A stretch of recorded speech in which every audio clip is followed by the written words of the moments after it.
We're going to start the educator interview. Thank you for being here today, and I appreciate your time. What is an effective way that you have practiced humility in your classroom? I have a 5 or 6 minute talk in the morning, make sure the kids know to feel comfortable and happy to come to the classroom and that we are all a learning community. Perfect. Conflicts naturally arise in the classroom, I'm sure. What is a technique that you have used in the past to diffuse a situation? I have had the student put themselves in the other student's uh, situation, and I like to have my students work things out amongst themselves. If that's not always the case, then they can always come to me or come to any adult. I'm sure you have a strong desire to empower your students. What's a favorite way of yours to honor the strengths of your students individually? And in doing so, how do you ensure that you're not making the other students feel inferior to one another? Throughout my teaching career, I've always used trophies, other ways to honor the students based on what their different strengths are. And we invite the parents once a month and we have a little celebration of that particular student and their strengths. Perfect. How do you ensure that you yourself are continually absorbing new material in order to meet your professional goals and expectations while still maintaining focus on your students? I constantly collaborate with colleagues, either right now through the distance learning or phone calls, and see what kind of things that they're doing in their classroom, and then they will in turn ask me what kind of things I'm doing in mine, and we share ideas that way.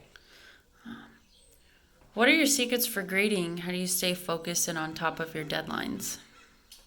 I am really on top of the grading. I really kind of go overboard in checking work, making sure that students know what's required of them, and just give them the grades that they have earned. And if they're not happy with them, then we always have a discussion about them. What's a fun way that you've collaborated with your peers? Is a teacher's conference a good indication of what it looks like to collaborate with your peers?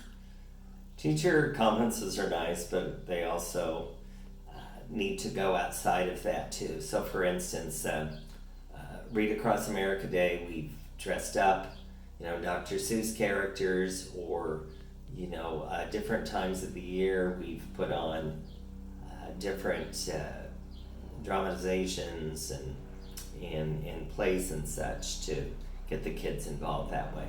Oh. Is working with students' families challenging at times? How do you include your families? How do you make sure you include the families of your students? Well, I always like to make contact with students. I use dojo points. I have reached out to them via email or text, and always let them know that I am there for them if need be. Oh. What's an effective method you have used to communicate to your students that you're committed and dedicated to their success? Oh, they know that from the get-go. I've shared my San Diego State portfolio, certain things in that with them. My students have entered writing contests over the years, math contests, that type of thing, and I'm always looking for ways that they can enrich their learning. In regard to ethical conducts, does your employer ensure that you grasp the school principles by implementing any kind of workshops? Is there any individualized training for that? There are trainings going on all the time. I've worked at 5 different schools in my career, had 5 different principals, so some really enforce the workshops more than others, so I think it depends on the individual. But yes, I enjoy the conferences and the workshops that go along with teaching.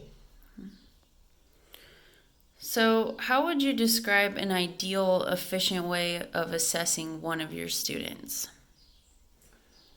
Well, we have the diagnostic reading assessments. We have all kinds of assessments that we are required to give them within the first 2 weeks of the school year, and then periodic assessments through the year to make sure that they are on top of that. And I also make sure that the students know that they're just doing their best and that's all that they can do. Um, how do you, as an educator, connect subject matter to meaningful real life contexts? Oh, I'm constantly reading about different interests that students may have, and not all students have the same type of interest, so I try to use a variety of materials that's going to address the different interests that the various students have in the classroom.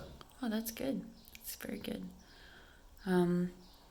When addressing the needs of English learners or students with special needs, what type of support system are you able to provide for them? Well, now with the special needs, for instance, they have the push in or pull out, which is usually a special ed instructor that comes in and helps out with the class, or in some cases they like to do it in their own classroom. As far as second language learners go, I have a lot of materials that I've helped the students with over the years, primarily in Spanish. Oh.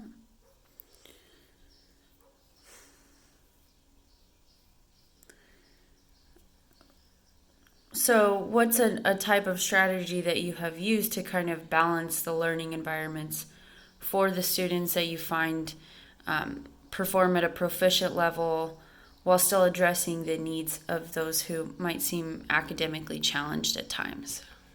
As I said before, all students have different modalities and different learning levels. I like to make a lot of home visits, especially to the students who I think are struggling, and I like to meet with parents to keep them up to date on different ways that they can help their kids to learn more efficiently.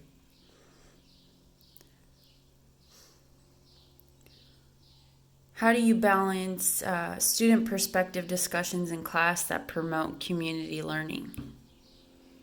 I have had guest speakers in the classroom, and I really enjoy listening to my students' conversations. So a lot of them I will facilitate, but I like them to kind of lead it, and I rotate different students, different discussion leaders throughout the year so that everyone has a chance to be able to do that.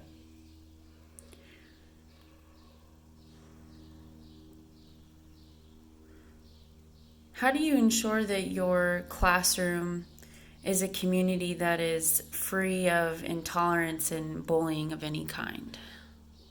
I always make sure at the beginning of every year when we're making our classroom rules and different things of that nature that bullying will not be tolerated. Everybody is there to help support and to really encourage other students to learn to their full potential. That's great. In what ways do you ensure that all students have the opportunity to achieve academic success, regardless of their knowledge level, ability, or even diversity? I have a very large classroom library with different reading levels for the students. As I said earlier, the reading assessments are given at the beginning, so I encourage students to read not only inside the classroom but outside the classroom, and we keep each other up to date with various book reports, projects, that kind of thing that's going to make it fun for them. You kind of touched on this, but how do you personally demonstrate an attitude of respect, civility, and service towards your students? I know that a lot of the school sites that I've worked at, they have the student awards every month, but I also like to give the individual awards too because every student is different. They all have different backgrounds and home lives, and I just like to make sure that I am aware of those because that could indeed affect their learning at times. Oh, so touching on the student's home life, as you mentioned, in what ways do you incorporate the student's cultural experiences or practices into your learning material for them? I like to, as I said, make home visits, and I like to have the students share with me, what's going on in their home life, maybe a new addition to the family, or maybe stepchildren or something. So I'm one of those teachers that really likes to know my student and what their home life is really like. Okay. Um, we're coming towards the end here, so this is a good closing question for you. How do you come full circle, really making sure that your lesson plans are seamlessly laced together and that your students really grasp the content material as a whole, kind of removing any sorts of gaps?